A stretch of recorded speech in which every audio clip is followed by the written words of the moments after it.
Great stuff. So welcome to those that have recently joined us on the call. We're really looking forward to today's webinar. It's a real pleasure to welcome you along. We'll be starting in a moment or two. We'll just give everyone a few more moments to join today's session, and then we'll start to proceed. So make yourselves comfortable. Charge your glasses if you've not got a full one, because it's going to be an exciting hour or so, and settle in for the next hour.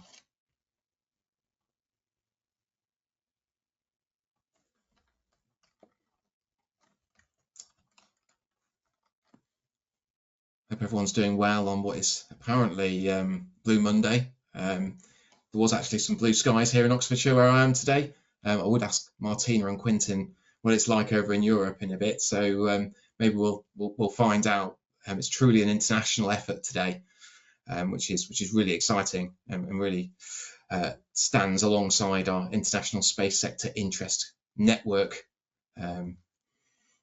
community. I think what we'll do is we'll get going. It's a couple of minutes past 2 now, and hopefully everyone that's going to have joined has joined, and I'm sure they can catch us up. So welcome along. Good afternoon, everyone. As I say, I'm delighted to welcome you to today's APM International Space Sector Interest Network webinar. It's a mouthful and a half, isn't it? Today's focus, as you can see on the screen, is going to be the Zero Debris Charter. I'm really, really pleased today to have Quentin with us, who's going to be telling us all about his role at ESA and what the Zero Debris Charter means to the space community. So really looking forward to hearing from him throughout today's session. I will also introduce Martina as our lead in a few moments, and we'll just have a chance just to say a little bit about ourselves before we launch into the main content of today's session. Just in terms of formalities, what can you expect? Well, today's session is being recorded. I'm sure you saw a message when you first joined that that's the case. So you can watch it back on demand, I'm sure, at another time if you're not able to stay for the whole time. In terms of interaction, we're really keen to use this as an interactive session. So please do think of questions as Quentin goes through his presentation today. What I'd ask is, if you've got those questions to hand, please pop them in the chat. And what Martina and I will do at the end is we'll kind of work through those questions, bring Quentin in, but also try and open it out for all of us on today's session. So I'll be able to lean on some of the community as well to help have some open dialogue. So without further ado, let's jump straight in. So I'll start off with myself, and then I'll come to Martina, and then to Quentin in terms of introductions. So my name is Mark Healis. I'm the Deputy Lead of the Interest Network. I work at the Catapult, so Satellite Applications Catapult. We're based in Harwell in Oxfordshire, and my role at the Catapult is one of Programme Manager. So I work really closely with our technology leads and with our other internal and external stakeholders to see how we can support the growth of the UK space sector primarily. That's involved a range of capability development, more recently including developing an ISAM test centre, so in-orbit servicing, assembly and manufacturing facility up in Westcott, our sister site, which is in Buckinghamshire, for those of you who know the UK geography. So more information on that online if that's of interest to you. But my role involves coordinating not just the ISAM test facility, but much wider and beyond that to other aspects like microgravity, research and development, etc. So that's a little bit about me. I'll come to Martina to sort of talk about her lead role across the Interest Network, and then we'll bring in Quentin, who can introduce himself and take us into today's content. Martina, over to you. Thanks, Mark. So yeah, Martina Blake. I'm a UK government advisor for the European Space Agency. So I have spent, dare I say, almost 26 years now in the UK government, focusing heavily on projects and programme delivery. And my role at ESA is very much focused on the Space Safety Programme and the European Space Agency Transformation Programme. So today is kind of Mark said, will be the focus on the Zero Debris Charter and why space debris focus is really important. And I guess, as Mark said, put questions in the chat, but it will be recorded, so therefore you can look at this at a later date. What I would say as well is this APM International Space Sector Interest Network, there is a site, of course, which Maya has put in the chat there, so you can join the network for future events that we hold, whether those are in person or online. And you can also join as a volunteer to support the network in our priorities, which are, of course, across the international space sector with a focus on the UK. And as the lead for that, Mark is the deputy chair as well of the network. And what I would say is we are very open to whether you're experienced in the space sector, whether you're new to the space sector, whether you're from a completely different sector, but are interested in space, do get in touch with us if you would like to be part of the network or be part of our volunteering team as well. I will pause there and I will now hand over to Quentin, who will do a little intro and then straight into the presentation. Quentin, over to yourself. Thanks, Martina, and thanks, Mark, first of all, for organizing this event, for your kind invitation. It's truly a pleasure to be able to deliver this presentation in front of so many experts from your networks. So my name is Quentin Verspieren. I'm the coordinator of both the Space Safety Program and the Protect Accelerator at ESA.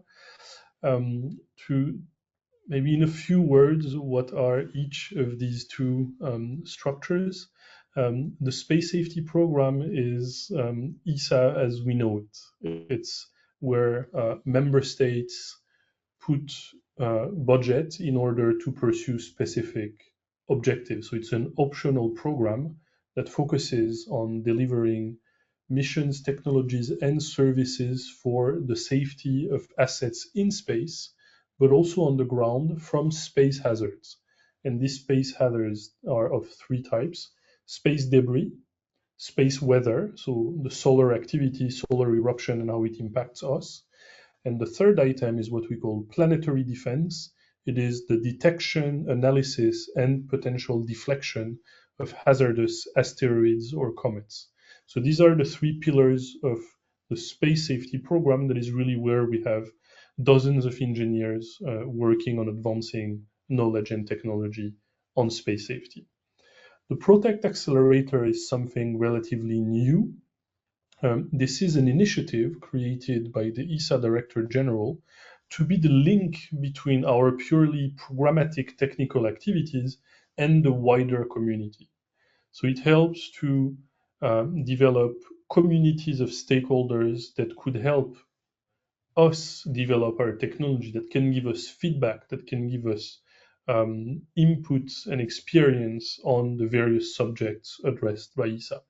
And it is in the context, and I will explain how that unfolded, that's the whole point of this presentation, how on the basis of this expertise of the space safety program, the Protect Accelerator has managed to create a global dynamic behind this concept of zero debris, and has now received quite a strong global response. And so in this presentation, I will first start with the why we need a zero debris charter. What is the problem with space debris? Is space really as polluted, as crowded as we say? Then on this premise of space being crowded and increasingly dangerous, we decided to facilitate a zero debris charter. How did we do, and how, at least at our level, we think that this process has contributed to the charter having the impact that it has now.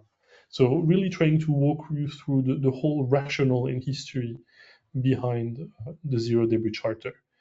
I was supposed to introduce myself, which I didn't do much, so I had planned a slide for it. In really a few words, I will not read this entire slide, but I'm an engineer turned to the dark side. So I started very classic French path of aerospace engineering that I continued in Japan at the University of Tokyo, and then suddenly decided to do a PhD in public policy to look more at, so to say, the science of government around these issues. Before joining the European Space Agency 2 years ago, I was an assistant professor at the University of Tokyo.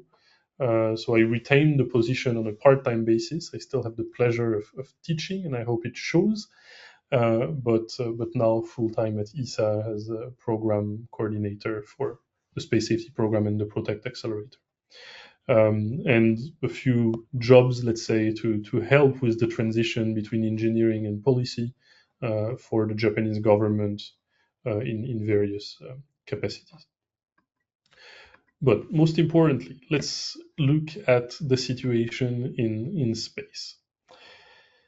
If we plot the evolution of trackable object in the Earth's vicinity, so in orbit around the Earth, this is the result that we get, and this is extracted from an annual report produced by the European Space Agency called the Space Environment Report. It's kind of the equivalent of UNFCCC report on climate. This is kind of the reference on the evolution of the space environment, how many objects, how many debris, how many rockets launched.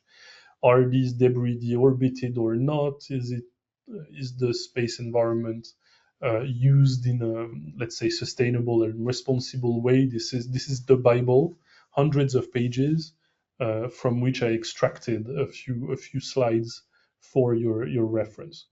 What it shows is that, and first a precision, when we say trackable object, at the moment, the objects, whether they're active satellite or space debris, that we can observe in space are all those that are of a size bigger than 10 centimeter.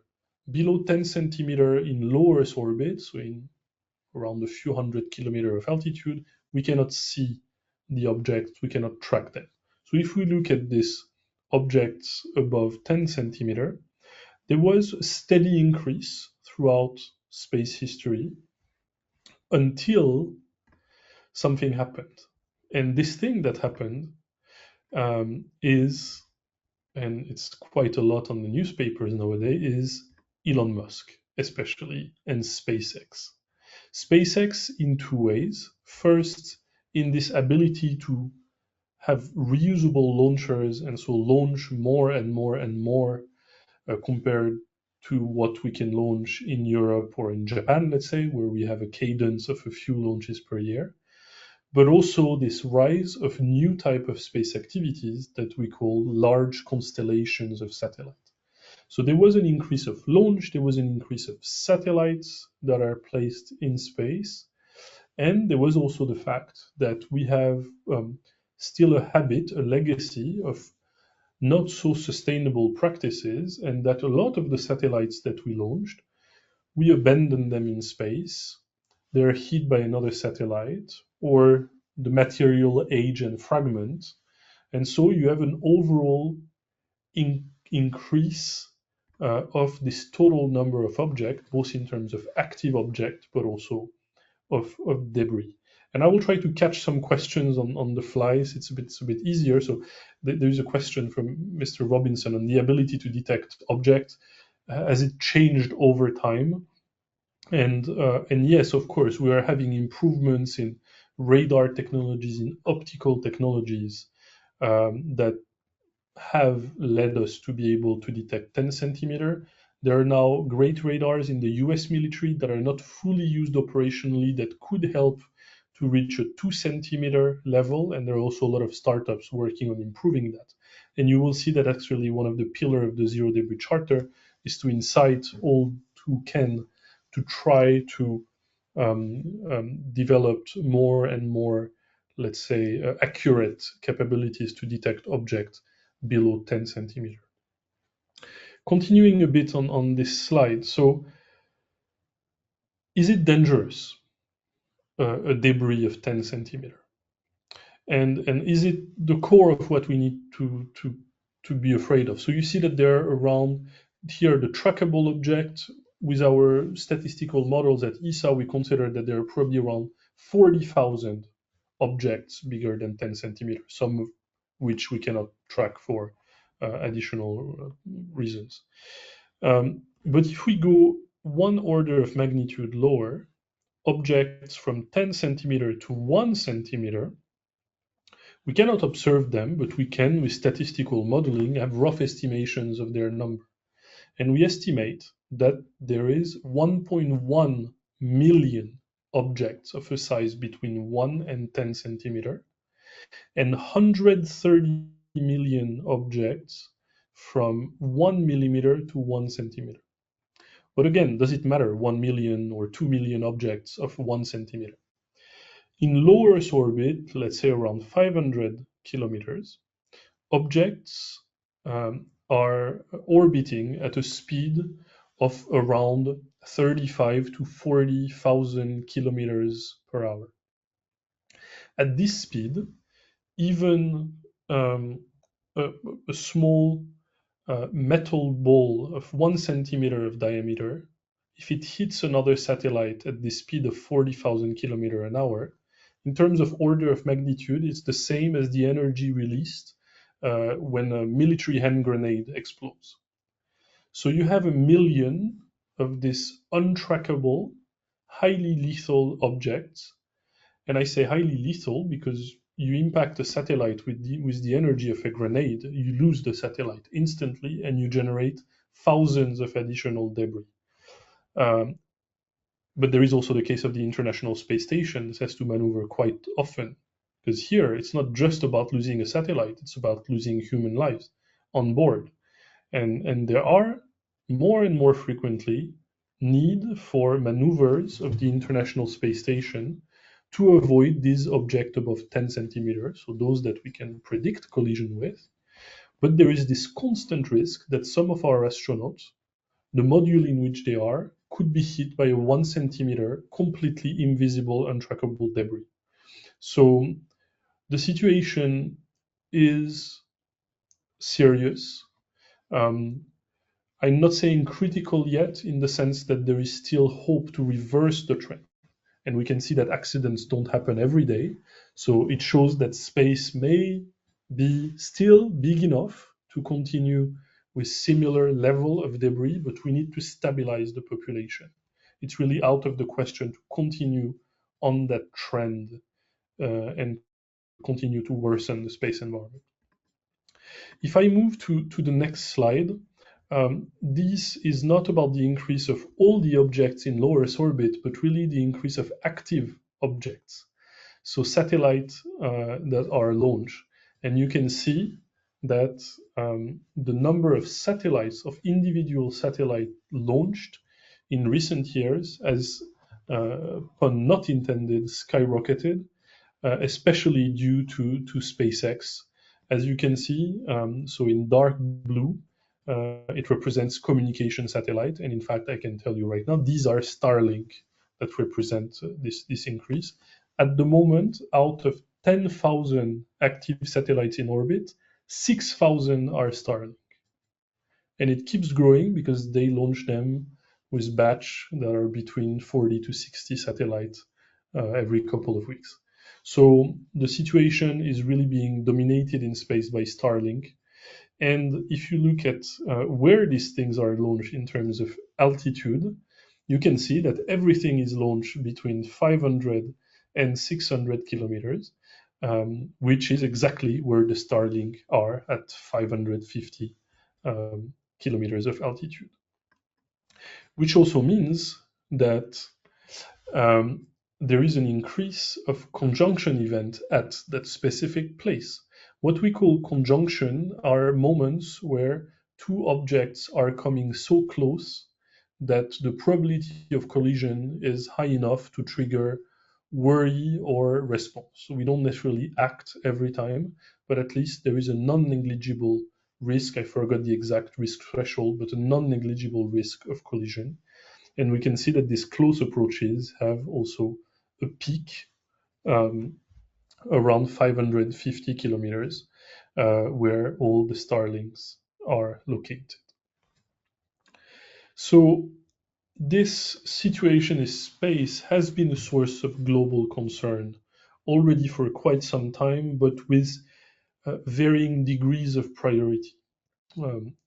There was, of course, organizations created, such as the Interagency Debris Coordination Committee, that is the UNFCCC for space, kind of. It's not the UN, but it's NASA, ESA, the UK Space Agency, the French Space Agency, the Russian, the Chinese, that gather at expert level to, let's say, see what's happening in space and to try to set up guidelines for these top agencies. There are, of course, United Nations General Assembly decisions and recommendations on limiting the debris. And of course, more recently, you may have heard that there is this new document that is the kind of UN follow-up to Agenda 2030. Agenda 2025 or Agenda 2030. I'm mixing up the ESA agendas and the UN one. Anyway, the UN Sustainable Development Goals, that is the Pact for the Future. And in the Pact for the Future, there is specifically a point on ensuring the sustainability of space activities.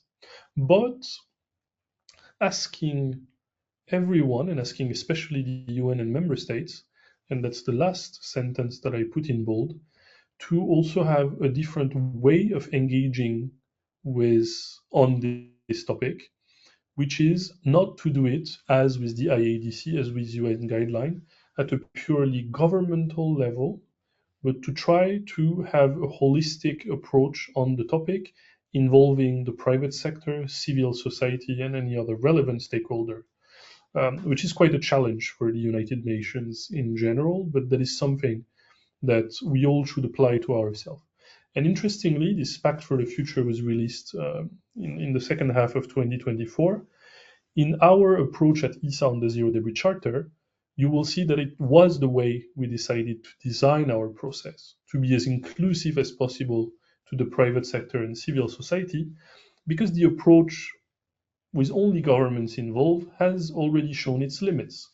You will see that when I mention the charter, how we try to embody what later was put in the Pact for the Future. So we're actually quite proud to have made how can I call that, an a priori contribution to this pact. I see that there is a question on the international space. Let me see if I take it now. So international space laws, while I'm on it. So there is no binding international space law on managing debris or managing space traffic per se, but there are a set of international guidelines, recommended practices that help deal with the situation. Now, at the moment, regulatory power is within states. And that's the way international law in general works. You can have even binding international law. In any case, the implementation, and it's written like this in the Outer Space Treaty, for instance, the responsibility for authorizing, supervising, and monitoring activities are with each individual state that then is responsible for making sure that the activities under this state's jurisdiction are properly managed. So no, international space law is still very much limited with that. That's why we need to use all the kind of soft tools that we can find, and the Zero Debris Charter is one of these.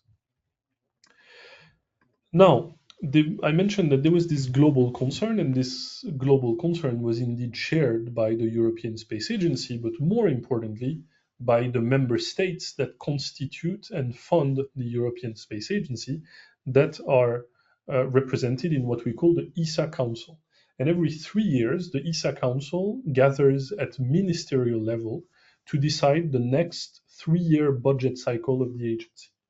And on top of giving us budget, the ministers make series of resolutions to give political directions to the agency. And at our last ministerial conference, the next will be in November 2025, the Council of Ministers made this resolution. It encouraged ESA to implement a zero debris approach for its missions, and to encourage partners and other actors to pursue similar paths, thereby collectively putting Europe at the forefront of sustainability on Earth and in space, while preserving the competitiveness of its industry. By the way, in case some of you in the audience are not so familiar with ESA and how that works, ESA is independent from the EU. This is an international organization with member states, and the UK is, of course, part of ESA, because this question always comes in every presentation I make, so I'd rather be clear with that. Switzerland and Norway, which are also not part of the EU, are part of ESA, and so at ESA, when we say Europe in the proper meaning of Europe, not as EU, just so that everything is clear. So this mandate from the member states meant two things, in fact, two mandates in one. First, to transform ourselves internally, to become zero debris, to embody this zero debris ideal. And secondly, to promote this concept and to try to have our usual partners, but also other actors in the sector, to care about it and to implement their own zero debris practices. The understanding of zero debris for member states there is that for a zero debris mission is a mission that doesn't leave any debris in space. It's fairly easy to understand. And leaving no debris means a series of measures that could be based on the design, that could be based on the operations, to limit the release of debris. And in case, because of a mistake, because of an operational need, some debris is released, having the ability to clean after ourselves. So really having a neutral impact on the space environment. When the mission ends, this mission has left no trace. My big boss, the director of operations, like to use this parallel with national parks.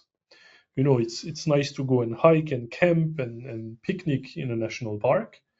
But the deal is when you leave the park, you leave with everything that you brought in. You take your trash out, and the park is as pristine as it is after you left as it was before you entered. That's really this idea of zero debris mission.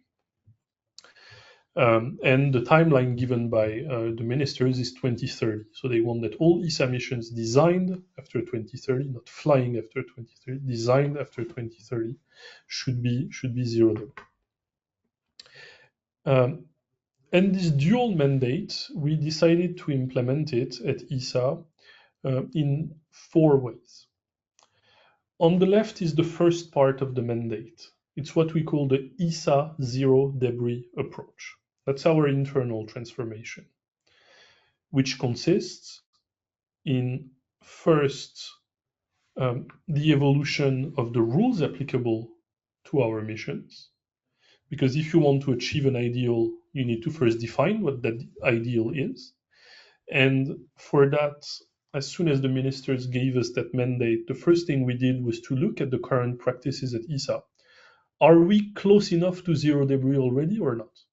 And what we realized is that even with the current level of technology, without even working more, there was enough services, enough technological building blocks available to strengthen, to make our requirements on missions stricter. And so in 2023, we worked on that, and the Director General, it was an administrative decision. The standard applicable to ESA mission is purely under the mandate of the Director General. Director General approved new, stricter standard that basically align ESA requirement to the state of the art.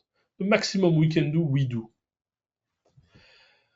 The idea is to progressively tighten these standards in 2026 and in 2030, so that in 2030, this will be applicable to all newly designed missions. We have zero debris designs.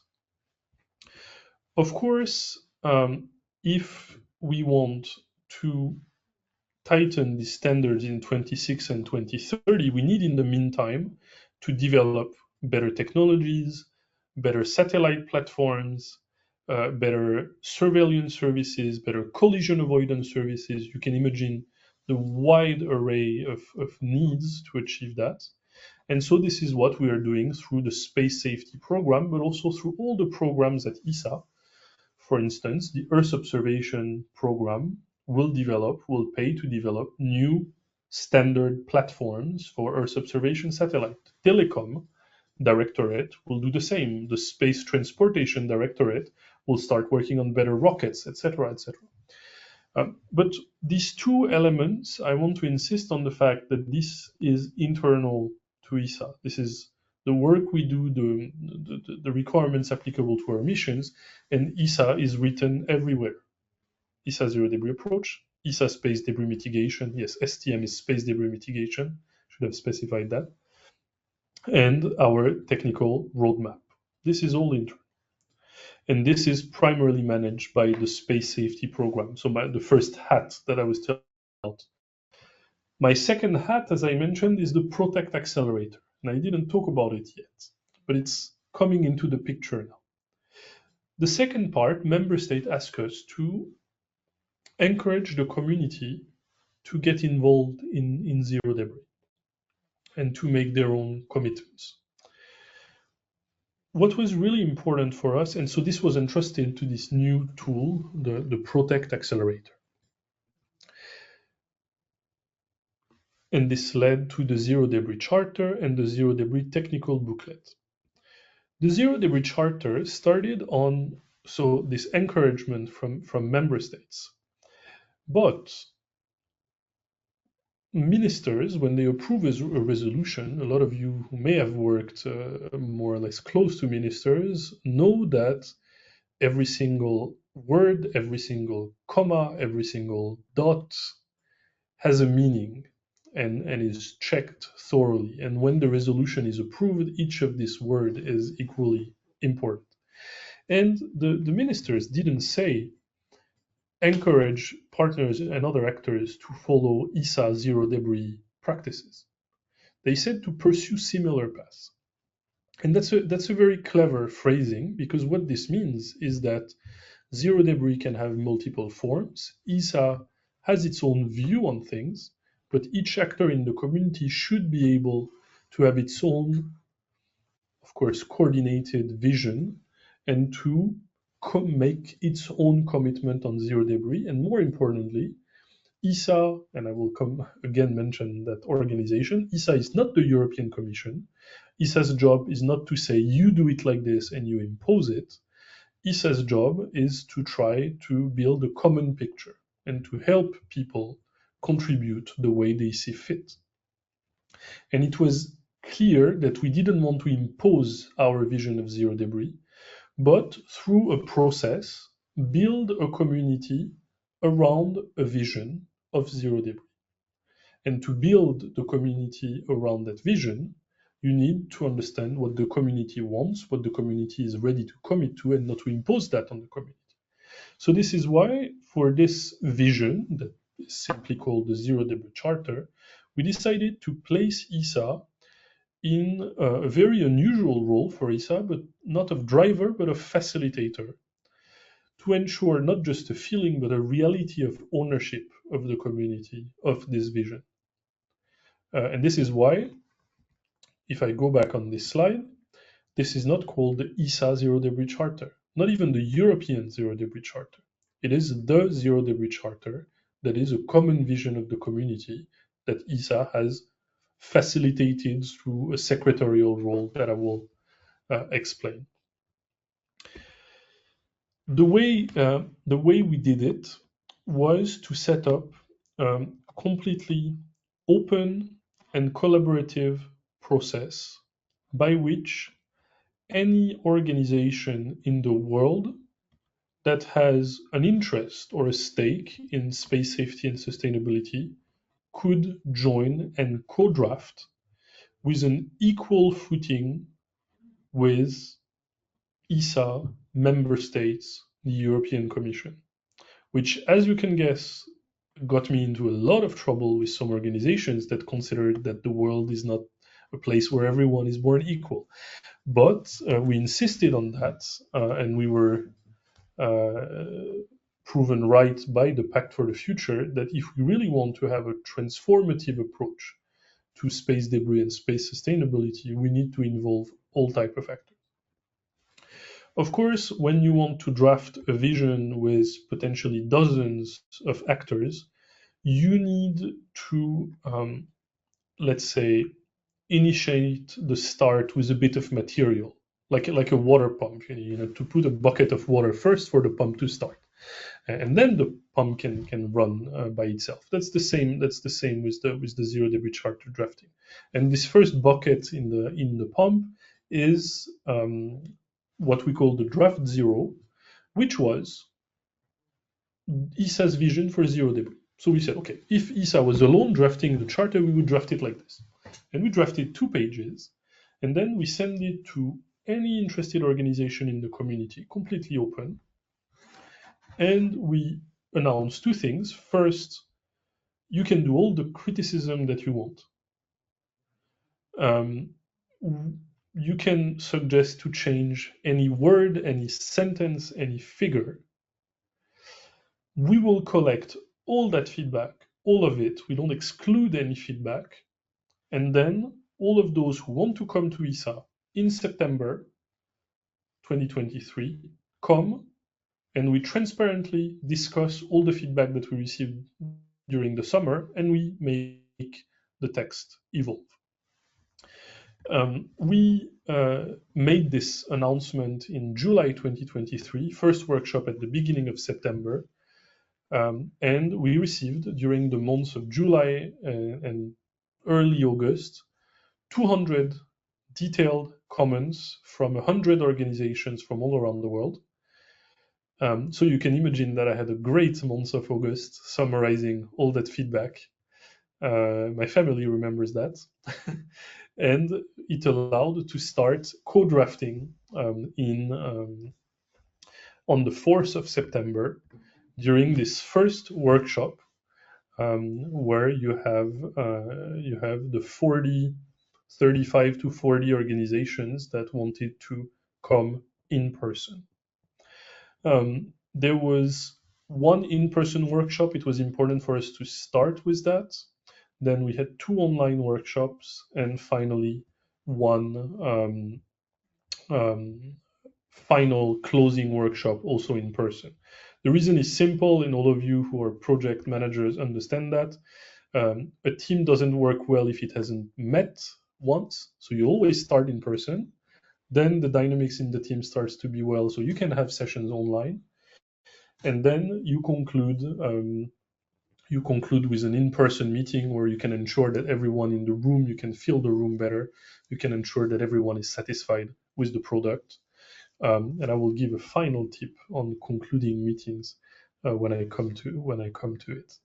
But so the way we proceeded, and I want to walk you through the heaviness of it, but also why it shows to everyone that we cared about every organization's comment. So that was a lot of work. So in total, 4 workshops of 6 hours, so a total of 24 hours of complete heavy work with the partners, and a lot of background work for my team and I. But basically what we did is we, like most people like us, see the world in a nice Excel sheet. So we started by putting the original text of the charter line by line in an Excel sheet. The Excel sheet on the left was more complicated than that. We're showing the structure and everything. I'll come to it. But basically, the basic principle is 1 line, 1 cell, second column, all the comments received during the summer on that particular line. So for example, no more debris. Someone said, no, we should remove the more, no debris. Some should say, oh, we don't specify which orbit this principle applies to. Okay, we don't define what intentionally means. Or some may say, you say debris, you should say space debris to be precise, etc. So we received a lot of comments. We kept all of them, sometimes really copy-paste from what we received. Sometimes if we had 3 comments that were more or less the same, summarized here. But basically full transparency. Even things that honestly at ESA we thought were too heavy or not really a good idea, but still, we put it here. And to help the work of the community, I was as the independent chair, and I was not consulting the ESA colleagues for that. I was trying to be completely independent of ESA executives' own view. I was suggesting a phrasing that was incorporating all the comments that were compatible. And so I was proposing that. And on the basis of the three first columns, we discussed in the plenary session where we went line by line.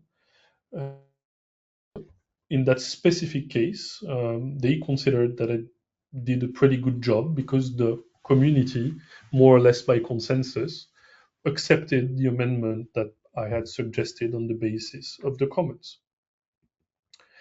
You can see that sometime we had a really, really long and detailed comment for specific line, including some comments that were, let's merge this line with the next. So we had to navigate in this gigantic Excel sheet on how to reorganize the text, but still making it in a way where you can fully trace the evolution of the text. And this Excel sheet, after the end of each workshop, was sent to all so that they really could see that there were no comments disappearing from one meeting to the other, or one word changed because ESA wanted to change it. That was extremely important for the full transparency of the process. And after each workshop, we were adding new columns. And here I'm showing you only the end of the Excel sheet after so many workshops, where column C is text after workshop 3, additional comments received in between workshop 3 and 4, modification proposed by the chair for workshop 4, and then final text, that was the text of the charter, and with a color code to say, okay, there is a part of the sentence that is not up to debate, there is one that we're more or less stabilized but still need approval, it's in yellow, and in red are things that really need to change because there is no consensus or recommendations from the chair. So we really try to have this process by which every single word change, every single step could be traced. And we still have, for those of the community who are interested, this Excel sheet with hundreds and hundreds of lines, dozens of columns where you see the text progressively evolving. It could be an interesting, actually, material for an academic study on how these things are written and what this says about participants. And after all that, this final fourth workshop, we converged on the text of the charter. And this is where I give you the tip for this. If you want to conclude on a specific text, that there is no real voting process. It was always kind of a consensus on the room. People needed to understand that we wanted to be ambitious, everyone wanted to be ambitious, and so we need to stabilize with a text that is more or less agreeable to everyone. Not everyone was super happy, they wanted to add more stringent or relax something, but in general, there was a moment where everyone said, okay, could be better, but this is a good product, this is ambitious, and this is precise enough to give very strong, clear directions to the community, so we stop here. And so here comes the advice. Always organize your final workshop on a morning. When you start to reach 2 p.m., no one else wants to argue anymore. And even the most motivated, and especially I'm thinking about a fellow Englishman of yours that really was pushing on one point. When we reached 2 p.m., it was like, okay, this is good enough. We can stabilize. We have the zero debris charter. So it's a small trick that can sound silly, but it actually helps a lot to make people think twice before commenting 5 times on the same point. One point I forgot to mention is that although there are for those of you who know the ESA team, a few people from the space safety program on that picture, to show that ESA was not having a special role. There was only one person at ESA that was allowed to speak on behalf of ESA and to give inputs in the charter's working group. So I was chairing, and I was really trying to be as independent as possible, whatever is possible consciously at least. But there was only one person in the room that could speak on behalf of ESA, which is, I'm not sure if you can see my mouse here, but it's Holger Krag, the head of the space safety program, which was, by the way, a fun thing, because when we started drafting the charter, I had been hired at ESA for 4 or 5 months only, and Holger Krag is my big boss. And so I had some time when he was giving inputs to say, sorry, Mr. Krag, we don't accept that point. The community doesn't want it in the charter. So, which was kind of a fun relationship to build with your new big boss.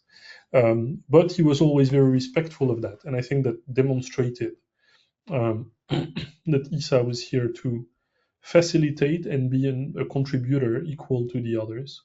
And I also want to make, especially in the context of this webinar, special thanks to the UK Space Agency, that was, along with, in particular, the German space agencies, the most active in the development of the charter. Have shown from the start tremendous support, and their contribution was very strongly valued. Now, the charter was released at what we call the Seville Space Summit. That was a summit of member states at the end of 2023 with ministers. That is more, so it's a ministerial summit of a more political nature. It's not the kind where you receive your 3-year budget, but all the ministers gave a very strong push to the Protect Accelerator that has managed this process, and the Zero Debris Charter, praising ESA and the community for acting, in fact, so fast after their initial mandate. Now, this webinar is more about explaining the process by which we did things and how this process has given a sense of ownership. So I will not enter into the detail of each of what we call the principles and the targets of the Zero Debris Charter, just saying that they cover top priorities that need to be achieved by 2030 if we want to fix the situation of the space environment, and that concerns the probability of debris generation through breakup and collisions, the fact that after you finish using your satellite for its mission, you get it out of the way, you deorbit it and it burns in the atmosphere, or you put it on a graveyard orbit where it will stay more or less forever and not bother anyone else. It's about also caring about risk on the ground when satellite re-enter, but it's also about improving coordination among actors and better ability to track objects in space, and to connect to the question on the 10 centimeters. So 10 centimeter is more or less the limit now in low Earth orbit, but we think we should go to at least 5 centimeter and 20 centimeter in geostationary orbit, because it's much farther. We can, of course, have a different order of magnitude of object that we can observe. If some of you have technical questions, I can answer them at the end, but this will be in the form of backup slides. I will not explain exactly all the studies that have led us to the specific figures that you can find in the charter. And you can, if you have any question, also just contact me. There is one thing that is really easy with ESA, is that email addresses are first name dot family name at esa.int, so quentin.verspieren at esa.int. And I can answer any particular question, or if some of you want to join the charter and its process, we are still welcoming partners. So the charter has a fairly unique approach in the sense that it is first multidisciplinary, compared, I would say, to some UN documents that are more of a political nature, or some agency documents that are very technical. We try to strike a right balance between this high-level orientation in the principles and concrete technical targets. It is also, and that's probably the most important, multi-stakeholder. It was co-drafted with, in the room, government agency, international organizations, a supranational organization, the European Commission, all type of industrial actors, all size, academia, civil society, NGOs. There was really all type of actors involved. It was also a purely global process with a global communities. We had partners from all countries. And finally, it's still technically driven in the sense that we are not here to allow actors to do greenwashing. What we do is really to ensure implementation. And so beyond the paper is a lot of technical work. We had a tremendous global response with especially one of the first ministers signing, being the science minister from the UK, Andrew Griffiths, a former minister. And since then, we had collected 143 signatures, including 18 states. So this is just to boast, to show a few signature ceremony. Now, the technical follow-on, and I will be really brief on that because we're really in the process of doing it, and I want to have at least more than a half an hour for Q&A, is what we call the Zero Debris Technical Booklet. Again, not ESA, Zero Debris Technical Booklet, but really a community document. We follow the same format. It's facilitated by ESA, but drafted by the community. In an even more, I would say, we have even improved our community processes in the sense that for the charter, this was managed by ESA. So the inputs were from everyone and everyone had the same weight, but the initiative itself was managed by ESA. For the technical booklet, we even have a steering group with people from the community, and even in the management, ESA is one voice. So we try to show more and more that there is no hidden agenda. We are not here to control this document and pretend they're not ESA. We are really trying to show by actions, processes, and frameworks that these are community initiatives. So what the technical booklet is clues on how to implement the objectives of the Zero Debris Charter or any other similar ambitious space debris mitigation and remediation objectives. And so for that, it is a document that for each of the targets of the charter derives needs that we still need to fulfill and technical solutions, key enablers, elements that would help us reach these zero debris objectives by 2030. And again, the reason why we insisted on wanting it as a community initiative is because we don't want to impose ESA's own technological priorities. Of course, we have our own views on how to achieve whichever target of the charter. When you start to say, okay, ESA thinks this is the right way to do it, despite even without wanting it, the fact is we will influence the community. And this is not good for innovation. The community should be presented with a problem and try to find the best solutions. And we contribute to this effort, but we don't want to orient consciously or unconsciously the technological innovations, and we want just to have the community think really freely about what would be these key enablers of zero debris. And so this is why we wanted a content that comes from everyone and that is controlled by the community, not just by ESA. The booklet was released on the 15th of January.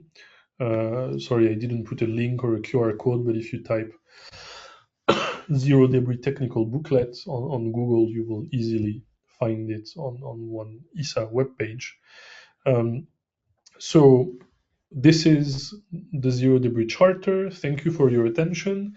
Before I start taking questions, one thing I want to insist on is that this is not a closed community. On the contrary, this is not a finished, completed initiative.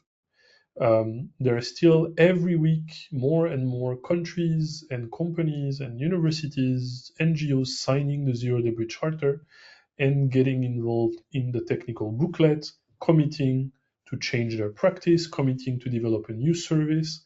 And any type of entity can sign because any type of contribution is valuable and valued. Reaching zero debris by 2030 is not just something that is important for satellite operators.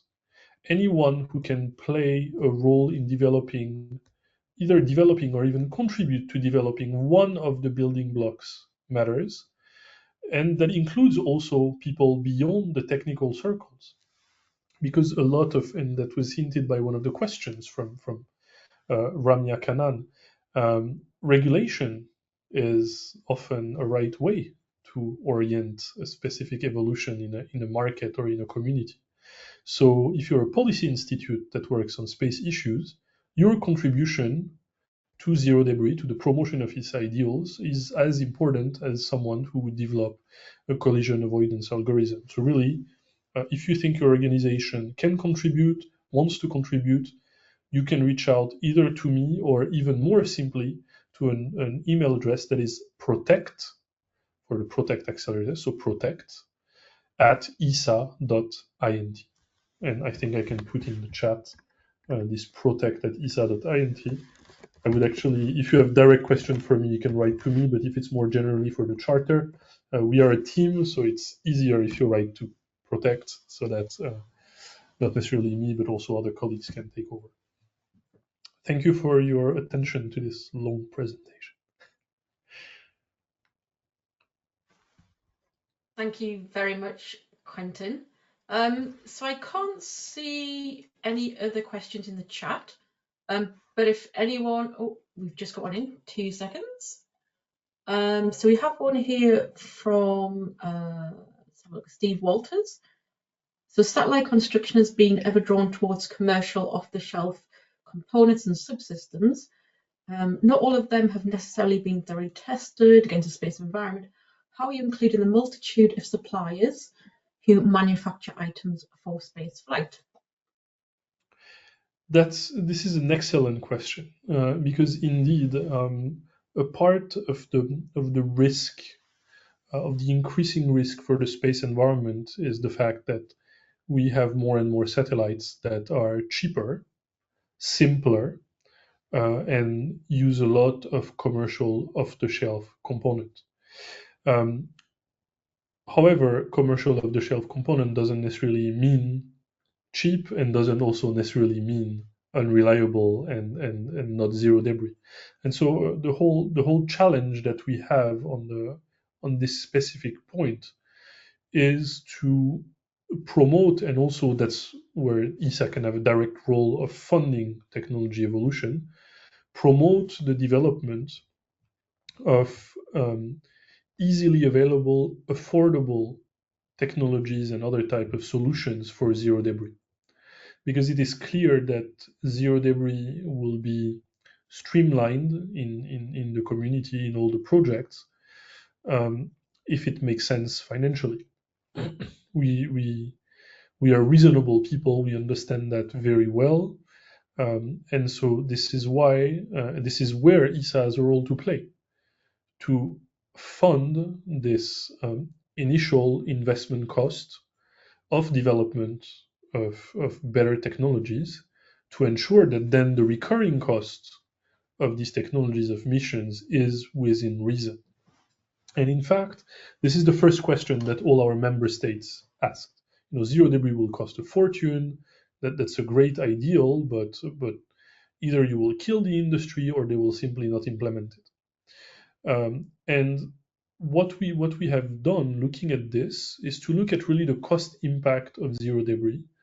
And so there is nothing really public, so I will be careful with the figures I give here, but I will give you orders of magnitude. Basically, we have seen that to let's say, evolve a satellite platform, so a large Earth observation platform, typically used by our Earth observation directorate. If we want this platform to become zero debris, so that all future, I don't know, Sentinel, Copernicus missions are zero debris, most of the cost is actually investment cost, not recurring cost. And investment cost is our role at ESA. So it's our role to say, okay, we will invest a few tens of millions for helping Airbus, Thales Alenia Space, OHB have better platforms, better technologies that then they can sell to all actors. And maybe the additional cost for this zero debris platform will be that for a platform that costs a couple €100 million, then the additional zero debris cost will be only of a few percent.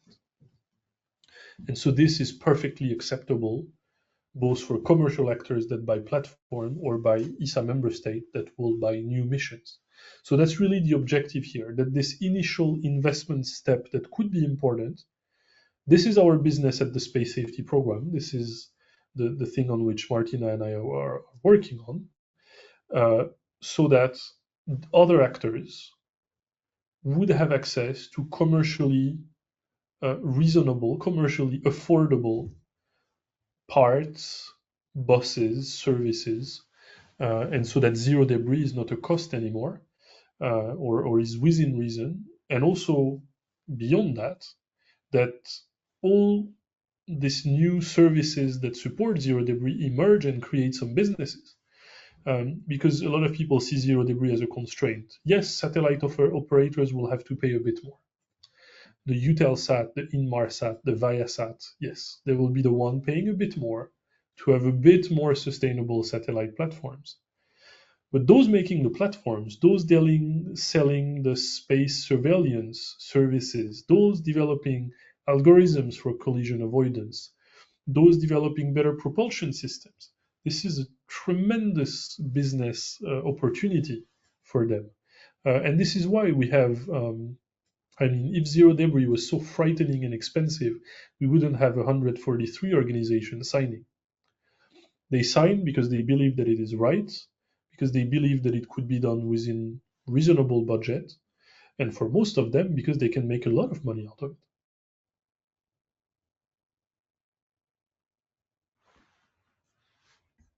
Thank you, Quentin. I'm pretty sure that answers the question.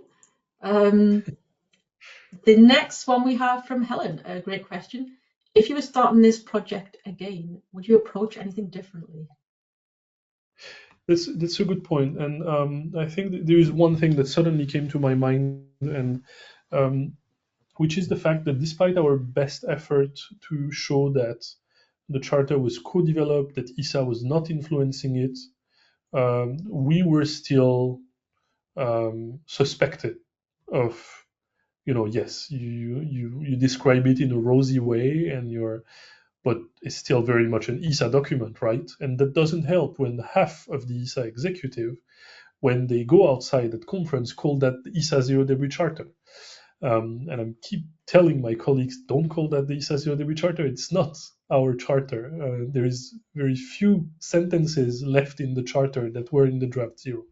So what I would do differently is, despite the pleasure that I had chairing the discussions, I wouldn't do it myself. I would say if we really want an independent chair that is not ESA, then it's really not ESA. And I know myself, I know that I'm a honest person who did it as seriously as possible, but I can understand that, yes, there could be suspicions that we were holding the pen, because we were holding the pen, now in a respectful and collaborative manner. So I would typically, and that's what we did for the booklet, Zero Debris Technical Booklet, I would have more of a committee organizing the process with a chair that is not from ESA.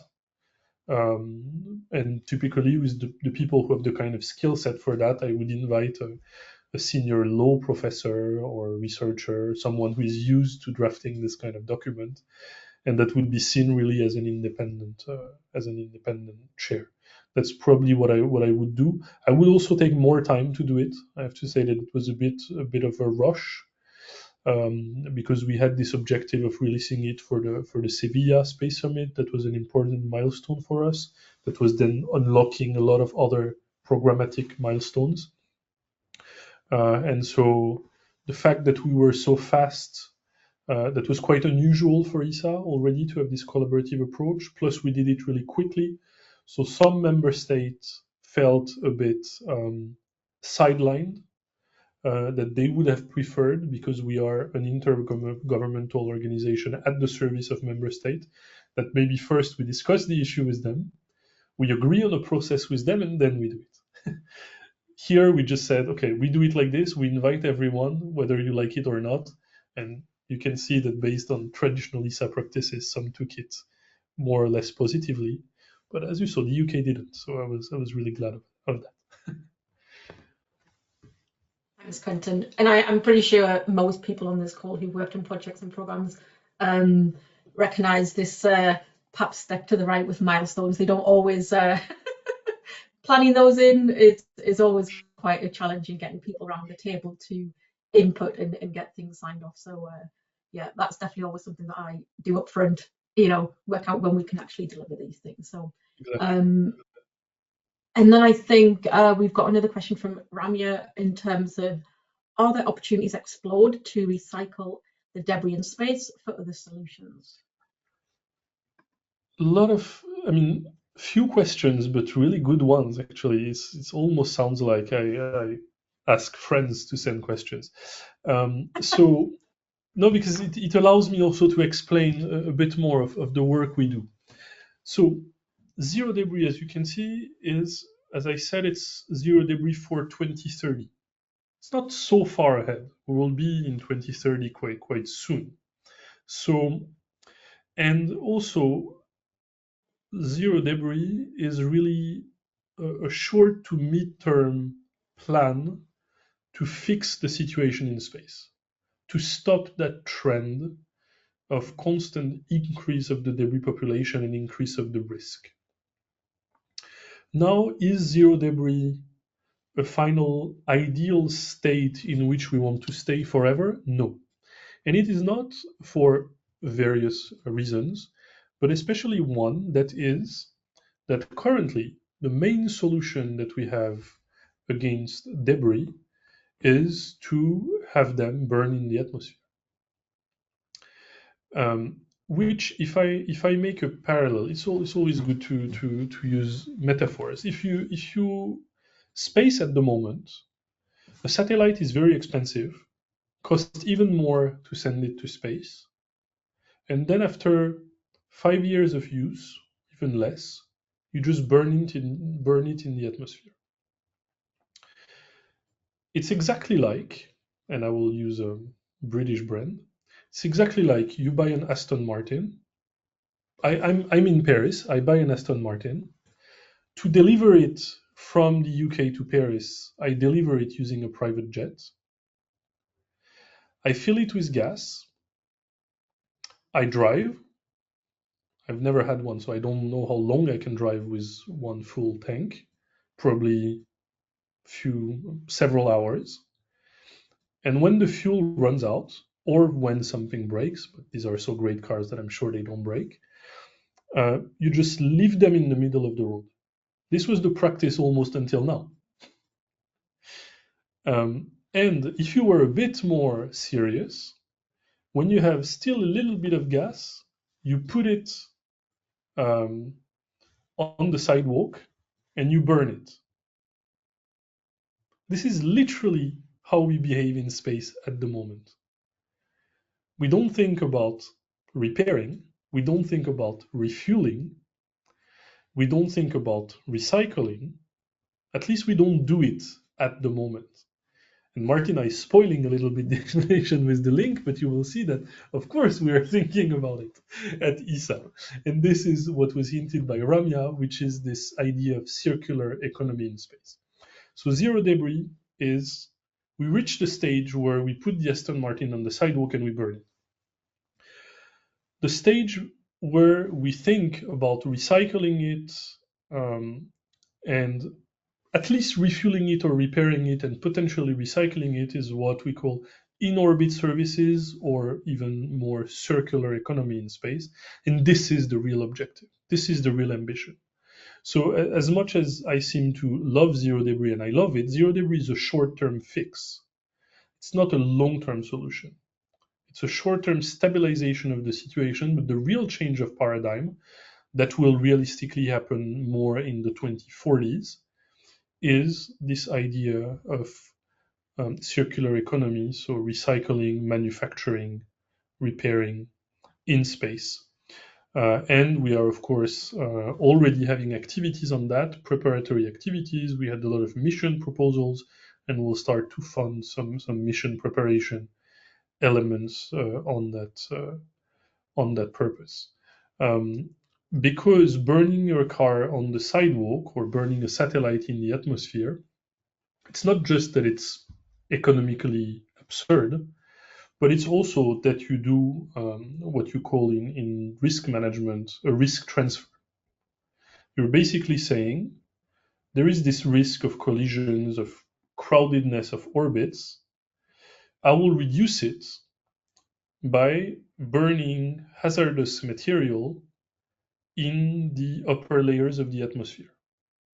So you create an additional, a different environmental risk, and you transfer that risk from collisions in space to something that, and I will be frank with you, we have no idea of the impact that it has. There is no proper study on the impact of burning a satellite in the atmosphere, at least at big quantities of satellite like SpaceX wants to do.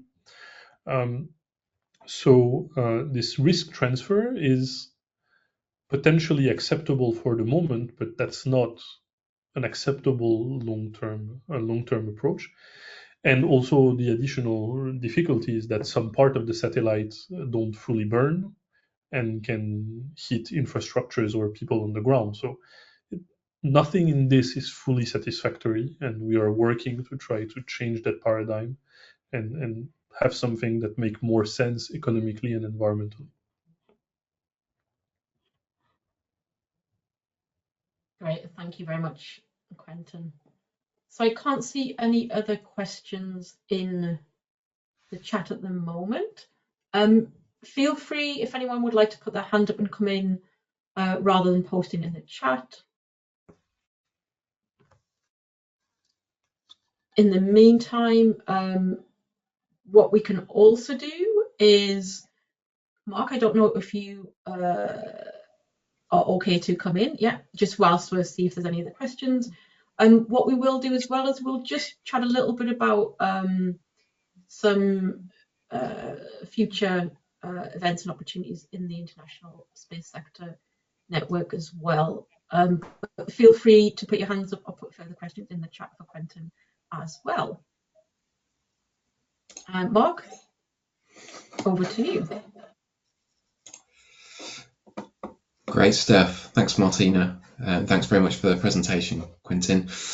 So just thought I'd share with all of you just some of the things that are upcoming, some of the events, conferences, but also what you can expect from our interest network over the coming months. So there's a whole heap of events and conferences that you can see hopefully on the screen. So I've just picked out a selection, being an international network, then really wanted just to showcase a range of those events and conferences happening across the globe over just the next couple of months.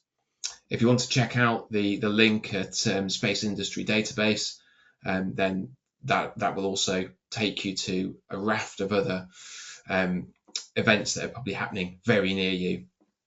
I'll put that in the chat in a few moments' time. In terms of what you can expect from our interest network, so I've called out at the bottom of this slide just two of the upcoming virtual meetings. So towards the end of February, we'll be having a virtual meeting. Again, really welcome all of you to come and join us again.